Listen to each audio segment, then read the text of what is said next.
Bonjour. Aujourd'hui, on plonge dans un récit historique absolument glaçant. C'est le témoignage d'un homme, un témoin direct, face à un rituel de prison d'une brutalité, mais vraiment inouïe. Allez, on va suivre ça ensemble, pas à pas, dans cette véritable descente aux enfers. Voilà, dès la première phrase, le ton est donné. Pas de détour, on est tout de suite plongé dans ce récit très sombre, très personnel. Le décor est planté, et c'est clair, ce qu'on va découvrir, c'est une chose hideuse. Et là, le récit s'ouvre sur une contradiction, c'est vraiment étrange, presque absurde. Une fête dans les murs sinistres d'une prison? Comment est-ce possible?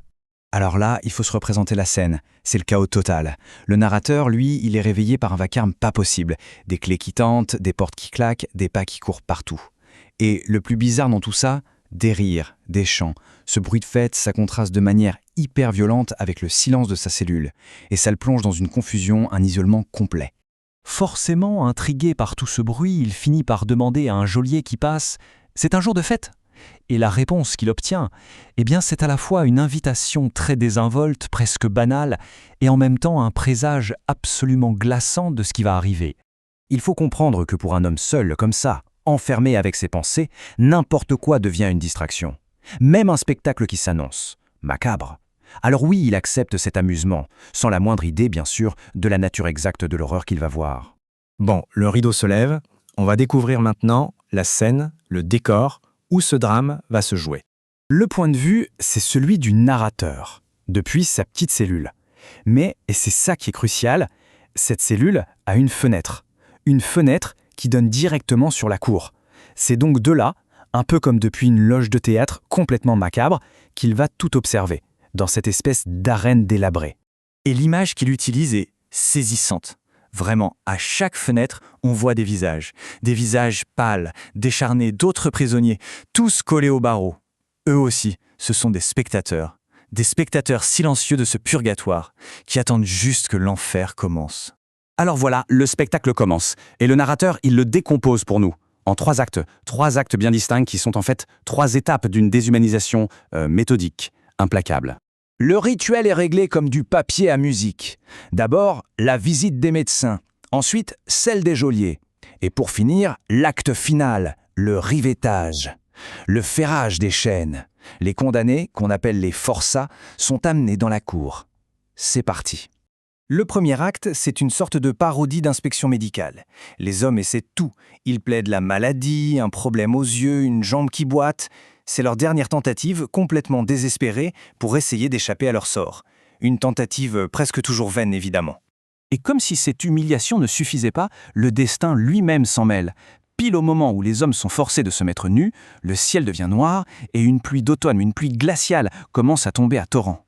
Là, on touche vraiment à toute la misère du deuxième acte. Les hommes sont là, nus, ils tremblent de froid, et on les force à remettre des vêtements de prison, mais des vêtements complètement trempés. C'est une torture, à tel point, nous dit le texte, que rester nu aurait été préférable. Et on passe au troisième acte, celui du fer. Les hommes sont obligés de s'asseoir par terre, dans la boue. Et là, des forgerons s'approchent avec des marteaux énormes pour riveter les colliers de fer, les carcans, autour de leur cou.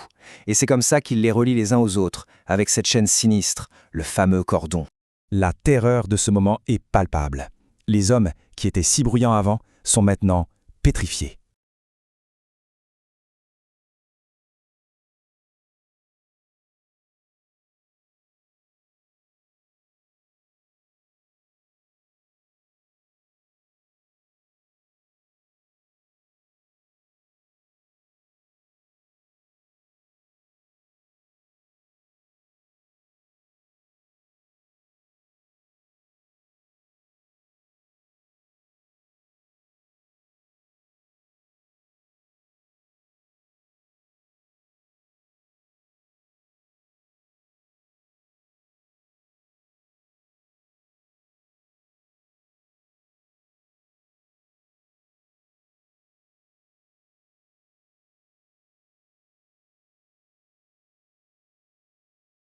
La terreur de ce moment est palpable. Les hommes, qui étaient si bruyants avant, sont maintenant pétrifiés. Un silence de mort s'installe dans la cour. Le seul bruit qu'on entend, c'est le cliquetis des chaînes et ce bruit sourd, régulier, du marteau qui frappe l'enclume. Bon, la partie la plus brutale, le ferrage, est terminée. On pourrait se dire que l'horreur a atteint son sommet, mais non. Le spectacle va basculer dans une folie encore plus étrange, encore plus dérangeante. Le narrateur décrit un mouvement soudain, presque mécanique, inhumain. C'est comme s'ils étaient tous mus par une seule et même convulsion. D'un coup, les forçats se lèvent, et ils commencent une danse frénétique. Et leurs chaînes, bien sûr, deviennent l'orchestre de ce ballet complètement macabre. C'est une vision d'horreur, mais surréaliste. Un chant sauvage, en argot de prison, avec des cris, des rires complètement défaits. C'est vraiment ça, un sabbat des damnés. C'est le mot que le narrateur utilise. Jusqu'à ce moment précis, le narrateur n'était qu'un observateur, protégé en quelque sorte par sa fenêtre. Mais ce statut de simple spectateur, il va voler en éclats, et de la manière la plus terrifiante possible. Et là, la tension monte encore d'un cran. D'un seul coup, tout s'arrête. Plus de danse, plus de cris, plus de chaos. Le silence. Et tous les regards, je dis bien absolument tous les regards, se tournent vers sa fenêtre. Ils l'ont reconnu, la foule éclate de nouveau. Mais attention, ce n'est pas un cri de haine. Pas du tout. C'est une clameur étrange. Une sorte de reconnaissance, presque joyeuse, presque fraternelle. Il y a même un forçat qui lui crie quelque chose avec une sorte d'envie dans la voix. Parce que oui, dans cette terrible hiérarchie de la souffrance, sa condamnation à mort à lui, eh bien c'est vu comme un sort plus chanceux, plus rapide en tout cas que leur propre agonie lente qui les attend au bagne de Toulon. Et c'est là que tout bascule pour le narrateur. C'est l'épiphanie. Une épiphanie horrible. Le mur qui séparait l'observateur de ceux qui l'observaient s'effondre. D'un coup, il réalise.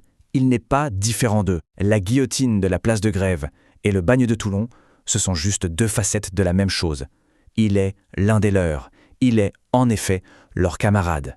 Le récit se termine dans un chaos total. Les forçats se ruent vers sa fenêtre. Ils veulent le toucher, leur camarade. Et le narrateur, lui, s'effondre, complètement terrassé. Et cette histoire, au final, elle nous laisse avec cette question. Une question vertigineuse qui résonne bien au-delà des murs de cette prison.